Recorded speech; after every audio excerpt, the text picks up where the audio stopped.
ಬೆಳಿಗ್ಗೆ 11 ಗಂಟೆ ಬಳಿಕ ಬೆಂಗಳೂರಿನಿಂದ ಹಾಸನದತ್ತ ಪಾರ್ಥಿವ ಶರೀರವನ್ನು ತೆಗೆದುಕೊಂಡು ಹೋಗಲಾಗುತ್ತೆ. Nelamangala cross, Soluru cross, Maruru hand post, Kunigal cross, Belluru cross, Kadaballi cross, Hirisave cross ಈ ಮಾರ್ಗದಲ್ಲಿ ತೆಗೆದುಕೊಂಡು ಹೋಗಲಾಗುತ್ತೆ. ಈಗಾಗಲೇ ಒಂದು ಕಡೆಯಲ್ಲಿ ಬೆಳಗ್ಗೆ 11 ಗಂಟೆ ಬಳಿಕ ಬೆಂಗಳೂರಿನಿಂದ ಹಾಸನದತ್ತ ಪಾರ್ಥಿವ ಶರೀರವನ್ನು ತೆಗೆದುಕೊಂಡು ಹೋಗಲಾಗುತ್ತೆ. ಚೆನ್ನಮ್ಮ ಅವರ ಪಾರ್ಥಿವ ಶರೀರವನ್ನು Nelamangala cross, Soluru cross, Maruru hand post, Kunigal cross, Belluru cross, Kadaballi cross, Hirisave ಹಾಗೇನೆ ಚನ್ನಪಟ್ಟಣ, ಉದಯಪುರ ಮೂಲಕ ಹೊಳೆನರಸೀಪುರಕ್ಕೆ ಪಾರ್ಥಿವ ಶರೀರವನ್ನು ತೆಗೆದುಕೊಂಡು ಹೋಗಲಾಗುತ್ತೆ. ರಾತ್ರಿ ಹೊಳೆನರಸೀಪುರದ ರೇವಣ್ಣ ನಿವಾಸದಲ್ಲಿ ಅಂತಿಮ ದರ್ಶನಕ್ಕೆ ವ್ಯವಸ್ಥೆ ಕಲ್ಪಿಸಲಾಗಿದೆ. ಬೆಳಗ್ಗೆ 11 ಗಂಟೆ ಬಳಿಕ ಬೆಂಗಳೂರಿನಿಂದ ಹಾಸನದತ್ತ ತೆಗೆದುಕೊಂಡು ಹೋಗೋ ನಿರ್ಧಾರಕ್ಕೆ ಕುಟುಂಬಸ್ಥರು ಬಂದಿರೋದು. ಮಾರ್ಗವನ್ನು ಹೇಳ್ತಾ ಇದ್ದೆ, ಯಾವ ರೂಟ್ನಲ್ಲಿ ಪಾರ್ಥಿವ ಶರೀರವನ್ನು ತೆಗೆದುಕೊಂಡು ಹೋಗಲಾಗುತ್ತೆ ಅಂತೇಳಿ. Nelamangala cross, Soluru cross, Maruru hand post, Kunigal cross, ಆ ಬಳಿಕ ಬೆಳ್ಳೂರಿಗೆ ಹೋಗ್ತಾರೆ, ಬೆಳ್ಳೂರು ಕ್ರಾಸ್, ಕದಬಳ್ಳಿ ಕ್ರಾಸ್, ಆಮೇಲೆ ಹಿರಿಸಾವೆ, ಅದಾದ ನಂತರ ಚನ್ನಪಟ್ಟಣ, ಉದಯಪುರ ಮೂಲಕ ಹೊಳೆನರಸೀಪುರಕ್ಕೆ ರವಾನೆ ಮಾಡಲಾಗುತ್ತೆ. ಕುಟುಂಬಸ್ಥರು ಅಂತಿಮ ವಿಧಿವಿಧಾನ ಪೂಜಾ ಕಾರ್ಯದಲ್ಲಿ ಭಾಗಿಯಾಗಿರೋದು ನೋಡ್ತಾ ಇರ್ಬೋದು. ಲೈವ್ ವಿಜುವಲ್ಸ್ಗಳಲ್ಲಿ ಗಮನಿಸ್ತಾ ಇದ್ದೀರಾ.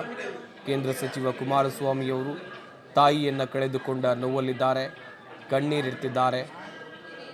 ಹಾಗೆಯೇ ಬಂದ ಅವರ ಸಂಬಂಧಿಕರು ಅಥವಾ ಅಂತಿಮ ದರ್ಶನಕ್ಕೆ ಬಂದವರು ಕೇಂದ್ರ ಸಚಿವರಿಗೆ ಸಾಂತ್ವನ ಹೇಳ್ತಾ ಇದ್ದಾರೆ. ಕುಟುಂಬದ ಹಿರಿಯರೆಲ್ಲರೂ ಭಾಗಿಯಾಗಿದ್ದಾರೆ. ತಾಯಿಯನ್ನು ಕಳೆದುಕೊಂಡ ನೋವು ಕೇಂದ್ರ ಸಚಿವರಿಗೆ.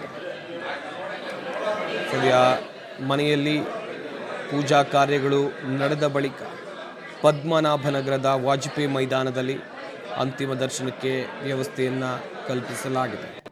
ನೋಡ್ತಾ ಇರ್ಬೋದು ನೀವು ಕೂಡ ನೇರ ಪ್ರಸಾರದ ದೃಶ್ಯಗಳಲ್ಲಿ ಸಾಕಷ್ಟು ಜನ ಬಂದು ಅಲ್ಲಿ ಅಂತಿಮ ದರ್ಶನವನ್ನು ಪಡೆಯುವ ಕೆಲಸ ಮಾಡ್ತಾ ಇದ್ದಾರೆ ಬೆಂಗಳೂರಿನ ಪದ್ಮನಾಭನಗರ ನಿವಾಸದಲ್ಲಿ.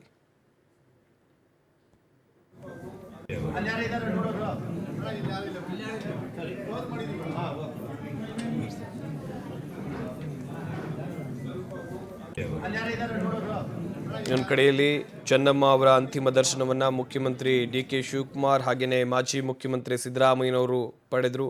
ಅದಾದ ಬಳಿಕ ಅವರು ಏನೆಲ್ಲ ನೆನಪುಗಳನ್ನು ಹಂಚಿಕೊಂಡ್ರು ಬನ್ನಿ ನೋಡೋಣ. ಅಂತ್ಯಕ್ರಿಯೆ 2-3 ಸ್ಥಳದ ಬಗ್ಗೆ ಸ್ವಲ್ಪ ಚರ್ಚೆಗಳಿದೆ. ಅಂತಿಮವಾಗಿ ನಾವು 4 ಜನ ನಮಗೇನು ಜನ್ಮ ಕೊಟ್ಟಿದ್ದಾರೆ, ನನ್ನ ತಾಯಿ, 2 ತಂಗಿಯರಿದ್ದಾರೆ, ಅವರೆಲ್ಲರ ಜೊತೆ ಕೂತು ಚರ್ಚೆ ಮಾಡಿ ಬಹುಶಃ ನನ್ನ ಒಂದು ವೈಯಕ್ತಿಕವಾದಂಥ ಅಭಿಪ್ರಾಯ, ಅವರನ್ನ ಬೆಳೆಸಿದಂಥದ್ದು ಯಾವೊಂದು ಹರದನಹಳ್ಳಿ ಗ್ರಾಮದಲ್ಲಿ ಹುಟ್ಟಿದ್ರು, ಅಲ್ಲೇ ಅವರ ಅಂತಿಮ ಅಂತ ನಮ್ಮ ತಾಯಿ ಹುಟ್ಟಿದ್ದು ಪಕ್ಕದ ಮುತ್ತಿಗೆರೆಹಳ್ಳಿ ಅಂತ ಹೇಳಿ, ಅವರು ಪಾಠ ಕಲ್ತಿದ್ದು, ಶಾಲೆಗಳಿಗೆ ಹೋಗಿದ್ದು ಹಳೆಕೋಟೆ ಅಂತಕ್ಕಂಥ ಮಾವಿನಕೆರೆಯ ರಂಗನಾಥ ಸ್ವಾಮಿ ದೇವಸ್ಥಾನ ಇದೆ. ಆ ತಪ್ಪಲಿನಲ್ಲಿ ಇರ್ತಕ್ಕಂಥ ಸ್ಥಳದಲ್ಲಿ ಆ ರಂಗನಾಥ ಸ್ವಾಮಿಯ ಸನ್ನಿಧಾನದಲ್ಲೇ ಆ ರಂಗನಾಥ ಸ್ವಾಮಿಯ ಅವರು ಏನು ನಂಬಿಕೆ ಇಟ್ಕೊಂಡಿದ್ರು, ನಮ್ಮ ತಂದೆ ನಮ್ಮ ತಾಯಿ ಇಬ್ಬರು, ಆ ದೇವರ ಸನ್ನಿಧಾನದಲ್ಲೇ ಮತ್ತು ನಮ್ಮ ಹುಟ್ಟೂರು ಶಿವನ ದೇವಸ್ಥಾನ ಏನಿದೆ ಆ ಶಿವನನ್ನ ನಂಬಿ ಬಂದಂಥವ್ರು. ಆ ಅಂತ್ಯಕ್ರಿಯೆಯನ್ನು ಸೋಮವಾರ ಇಟ್ಕೊಂಡಿದ್ದೇವೆ. ಸೋಮವಾರ ಸಮಯ ಇನ್ನೂ ನಿಗದಿ ಆಗಿಲ್ಲ. ಆದರೆ ಹಾಸನಕ್ಕೆ ಹೋದ ನಂತರ ಬಹುಶಃ ಹಾಸನದ ಜನತೆ ಅವ್ರ ಬಗ್ಗೆ ಅಭಿಮಾನ ಇಟ್ಟಿರ್ತಕ್ಕಂಥವ್ರು ಸಂಬಂಧಿಕರು ಜಾಸ್ತಿ ಇದ್ದಾರೆ. ಅವರೆಲ್ಲರಿಗೂ ಅಲ್ಲೂ ಸಹ ಅಂತಿಮ ದರ್ಶನಕ್ಕೆ ಅವಕಾಶ ಕಲ್ಪಿಸಬೇಕು. ಅದೆಲ್ಲ ಅಲ್ಲಿಯ ಪರಿಸ್ಥಿತಿಗಳನ್ನು ನೋಡಿ ತೀರ್ಮಾನ ಸೋಮವಾರ ಎಷ್ಟು ಗಂಟೆಗೆ ತೀರ್ಮಾನ ಮಾಡ್ತೀವಿ. ಸೋಮವಾರ ಅಂತ್ಯಕ್ರಿಯೆಯನ್ನು ಸೋಮವಾರ ಇಟ್ಕೊಂಡಿದ್ದೇವೆ. ಸೋಮವಾರ ಸಮಯ ಇನ್ನೂ ನಿಗದಿ ಆಗಿಲ್ಲ. ಆದರೆ ಹಾಸನಕ್ಕೆ ಹೋದ ಮಾತೃ ಸ್ವರೂಪಿ ಚೆನ್ನಮ್ಮನವರು ಅವರ ನಿಧನ ಕೇಳಿ ನಮಗೆಲ್ಲ ಆತಂಕ ಆಯಿತು. ಆರೋಗ್ಯ ಗಂಭೀರವಾಗಿದೆ ಅನ್ನೋದನ್ನ ನಾವೆಲ್ಲ ಮಾಹಿತಿಯನ್ನ ಕೇಳ್ತಾ ಇದ್ದೋ. ನಮ್ಮ ಪೊಲೀಸರು ಕೂಡ ಚೆನ್ನಾಗಿದ್ದಾರೆ ಅಂತೇಳಿ ವರದಿಯನ್ನ ಕೊಡ್ತಾ ಇತ್ತು. ಅಪಾರ ದೈವಭಕ್ತೆ, ಇಡೀ ರಾಜ್ಯ ದೇಶದ ಒಂದು ದೊಡ್ಡ ಕುಟುಂಬಕ್ಕೆ ಹಗಲು ರಾತ್ರಿ ಎಲ್ಲ ಕಷ್ಟದಿಂದಲಿ ಸುಖದಿಂದಲಿ ಜೊತೆಯಲ್ಲಿ ಇಟ್ಕೊಂಡು ಒಂದು ದೊಡ್ಡ ಸೇವೆಯನ್ನು ಮಾಡಿದಂಥ ಒಬ್ಬ ಧೀಮಂತ ಹೆಣ್ಮಗಳು.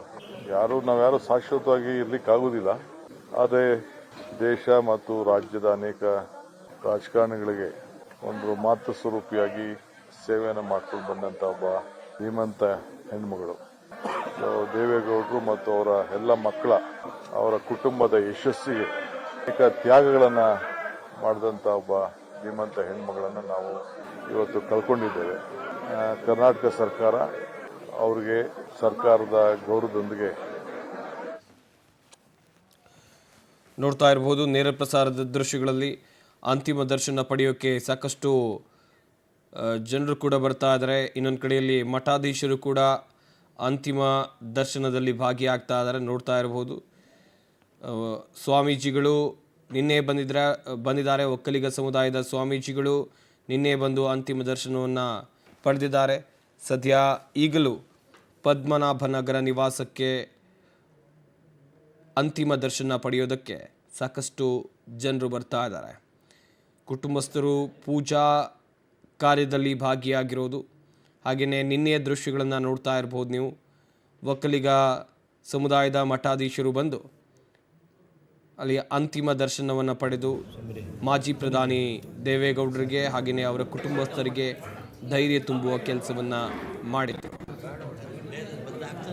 ಬೆಳಗ್ಗೆಯೂ ಮಾಜಿ ಪ್ರಧಾನಿಗಳ ನಿವಾಸಕ್ಕೆ ಸಾಕಷ್ಟು ಜನ ಬಂದು ಅಂತಿಮ ದರ್ಶನವನ್ನು ಪಡೆಯುವ ಕೆಲಸವನ್ನು ಮಾಡ್ತಾ ಇದ್ದಾರೆ.